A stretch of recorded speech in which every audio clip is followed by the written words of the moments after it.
1000 பாஸ்டர்மார் போயிட்டு ப்ரே பண்ணி சுகமாகாமல் இருந்தது. கடைசி ஒரு பாஸ்டர் போய் நான் ஒரு பிரசங்கம் கேட்டேன், அவர் போயிட்டு கடவுள் வெளிப்படுத்தி மன்னிச்சிருங்கம்மா அப்படின்னு சொன்னோன்னு மன்னிச்சு ஜெபம் பண்ண உடனே சுகமாயிடுச்சு.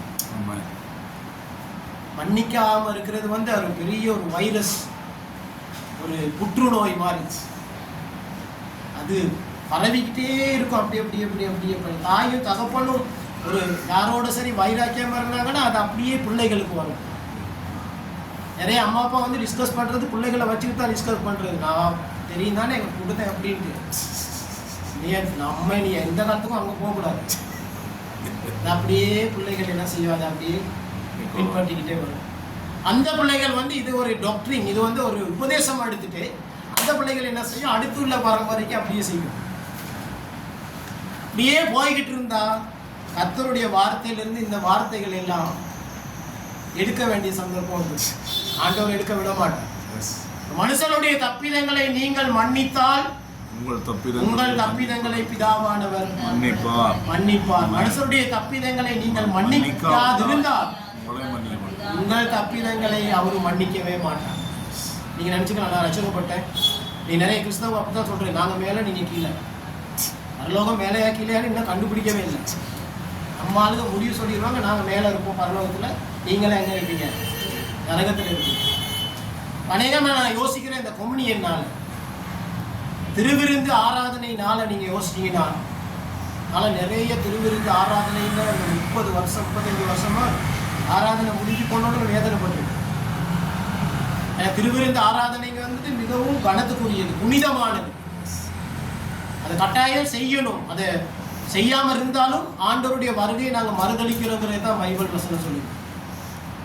அநேக நேரங்களில் நீங்க பார்த்தீங்கன்னா பாஸ்டர் நல்லா ப்ரிப்பேர் பண்ணி உபவாசம் இருந்து ஜெபம் பண்ணி வார்த்தைகள்லாம் ரெடி பண்ணி வந்து நல்ல பிரசங்கமெல்லாம் பண்ணி அதுக்கு பிறகும் ஒரு அட்வைஸ் ஒன்று கொடுத்து இப்படியெல்லாம் இருந்தால் நீங்கள் என்ன செய்யாதீங்க, கொம்யூனியன் எடுக்கிறதுக்கு முன்னுக்கு நீங்கள் என்ன செய்யுங்க, சம்பூர்ணமாக மனம் திரும்புங்க, எடுக்காமையும் போயிடாதீங்க. எல்லா அறிவித்தலையும் கொடுத்து அந்த காலத்தில் வந்து ஒரே கப்பில் எல்லாத்துக்கும் கொடுப்பாங்க. இப்போ சின்ன கப்பு இருக்கும், அதில் உட்கார வச்சு கொடுக்கக்குள்ள முதல் ஆள் கொஞ்சம் பரிசுத்தமாக இருப்பார், 2வது ஆள் படும் பாவியாக இருந்து அதை வாங்குவார். இந்த மாதிரி பல பாவிகளுக்கு தான் அன்னைக்கு கொடுக்குறது. ஆனால் பின்னால் உட்காந்துருப்பாங்க ஞானஸ்தானம் எடுக்காத பரிசுத்தவான்கள், உண்மையாக பரிசுத்தவான், விட்ட பாவத்தை திரும்ப தொடாதவங்க. அவங்களுக்கு நாங்கள் என்ன செய்வோம், ஒரு கண்டிஷன் ஒன்று போட்டிருப்போம், நீங்கள் ஞானஸ்தானம் எடுத்தீங்கன்னா தான் என்ன செய்யலாம், இதில் பங்கு பண்ணலாம். ஆனால் அவங்களுக்கு இங்கே முன்னுக்கு எடுக்கிறவங்கள பார்க்கக்கூட சிரிப்பாக இருக்கும். இவனை விட நான் மச்சானை விட எப்படி இருக்கிறேன், நான் நல்லா தான் இருக்கிறேன், இவருக்கே பாஸ்டர் அதை கொடுக்குறதாருன்னா எனக்கே கொடுக்க மாட்டார். இந்த காலத்துக்கு முன்னுக்கு ஒரு பாஸ்டர் ஒருத்தர் அப்படியே கொம்யூனியன் கொடுத்துக்கிட்டே வந்தார். ஒரு கப்பில் 50 பேர் ஒரு சர்ச்சுக்கு வந்தால் பாஸ்டர் கணக்காக செட் பண்ணி 50 பேருக்கு தகுந்த மாதிரி தான் செட் பண்ணி எல்லாம் செய்கிறது. இடையில கொடுத்துட்டு வரக்குள்ள ஒருத்தர் வாங்கி அவ்வளோத்தையும் குடிச்சுட்டான். அதுக்கு பிறகு உள்ளவங்களை கொடுக்கறதுக்கு இல்லை.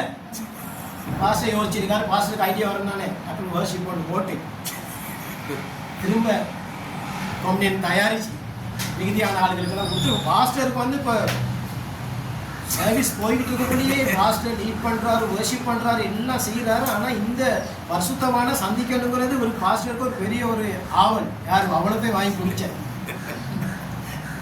எல்லாம் முடித்தோடனே இப்போ ஆளுங்கள்லாம் போகிறதுக்கு முன்னுக்கே பாஸ்டர் சொன்னார், பிரதர் கொஞ்சம் இருங்க, உங்களை கொஞ்சம் சந்திக்கணும் அப்படின்ட்டு பாட்டி வச்சு கேட்டாரு, என்ன பிரதர் இப்படி ஒரு வேலை செஞ்சுக்கிட்டீங்களே, இது செஞ்சது சரியா, மற்றவங்கெல்லாம் பாருங்க கொம்யூனியன் எடுத்துறதுக்கெல்லாம் சேர்த்து நீங்கள் குடிச்சுட்டு.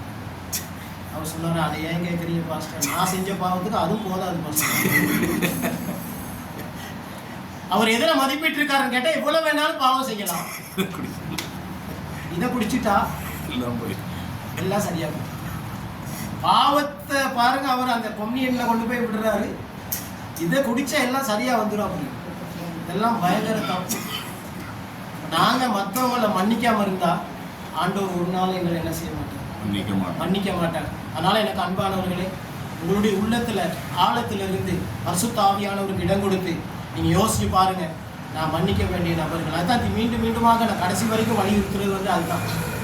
இன்றைக்கு நீங்கள் உங்களுடைய வாழ்க்கையில் பிளெஸிங்ஸ் வேணுமா, ஆசீர்வாதம் வேணுமா, நோய் இல்லாமல் சுகமான வாழ்க்கை வாழ வேண்டுமா, ஜெபங்கள் கேட்கப்பட வேண்டுமா, நிம்மதியாக நீங்கள் வாழ வேண்டுமா, திருப்திகரமான ஒரு வாழ்க்கை வாழ வேண்டுமா, மற்றவர்களுக்கு நீங்கள் ஆசீர்வாதமாக இருக்க வேண்டுமா, நீங்கள் கேட்குற எல்லா காரியத்தையும் ஆண்டவர் கொடுக்க வேண்டுமா, முதலாவது நீங்கள் செய்ய வேண்டியது உங்களுடைய மனசில் தீர்மானித்து உண்மையாகவே மன்னிக்க வேண்டிய நபர்கள் ஒவ்வொருவரையும் என்ன செய்யணும்,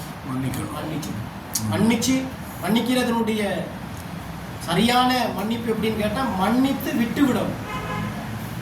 இந்த பக்கம் மன்னிச்சுட்டு அடுத்த ஆளுக்கு கோல் அடித்து சொல்கிறது இல்லை. ஏச்சுக்கு நீங்கள் நான் போனேன், லாஸ்ட் ஒருத்தர் வந்திருந்தாரு, மன்னிப்பை பற்றி பிரசங்கம் பண்ணார், கேட்டேன், உடனே கோல் ஒன்று அடித்தேன், மன்னிப்பு கேட்டேன், ஆனால் அது அவ்வளோ தூரம் ஓடாது. இது முழுமையான மன்னிப்பு இல்லை எனக்கு அன்பானவர்களே. மன்னித்தா என்ன செஞ்சிடணும், மறந்துடணும், விட்டு விடணும். இதுக்கு பிறகு அதை யோசிக்கவே கூடாது, அதை பற்றி பேசவும் கூடாது, யார்கிட்டையும் டிஸ்கஸ் பண்ணவும் போகக்கூடாது. அதை அப்படியே விட்டுறது தான் உண்மையான மனம் திரும்புது. அதனால்